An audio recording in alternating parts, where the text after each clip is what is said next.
failures sometimes lead to greatness, and that's something David Fantone knows well. The man is a boomerang champion, and Kirk Flatter has his story in your Amateur Athlete of the Week.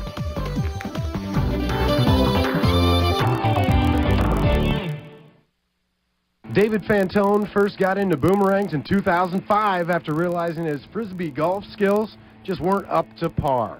Since then, Fantone boasts more boomerangs than most people could imagine. Hanging up, I have about 100 boomerangs hanging up. Some of them are doubled, so actually there's almost 150 to 175.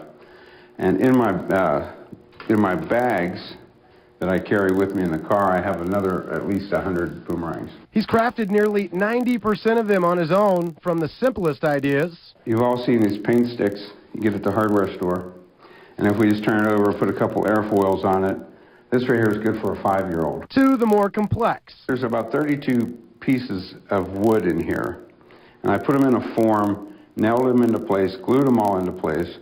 And then each terminal where it ends, I filled it with a clear resin. Fantone also has boomerang themes from cats to bats and other custom designs. He's won 3 first-place awards from the United States Boomerang Association for design, artwork, and craftsmanship. He's also won an award for his accuracy throwing them at the Western Oregon Roundup in Salem. So we set out for an open field to see Fantone work his magic. My boomerang won't come back. Your boomerang won't come back. My boomerang won't come back. My boomerang won't come back. I'll wave the thing all over the place. Practice till I was black in the face. And after a flying object exhibition, there was one question that needed to be asked. Is there any trick to throwing this thing? I've never done this before. The trick is not to lay it over. You don't want to lay it over. You want to throw it straight up and down. It's almost akin to knocking on a door or throwing darts. And it's not in the throw as much as it is in the snap of the wrist.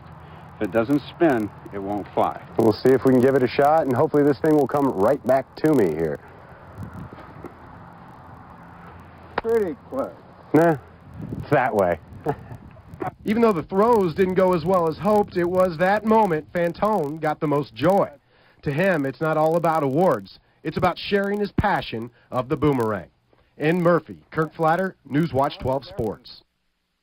It's a pretty unique skill to have to be able to throw it. I think Kirk really struggled with it. So he was not injured, though. The good news is he didn't come close enough to actually hit himself. The good news was he was not injured, and even better news, he didn't injure anyone else. Yeah. I think that's what he was worried about. It sounds like that song was more for Kirk than, yeah, I think definitely more for Kirk. But yeah, interesting story. Thanks.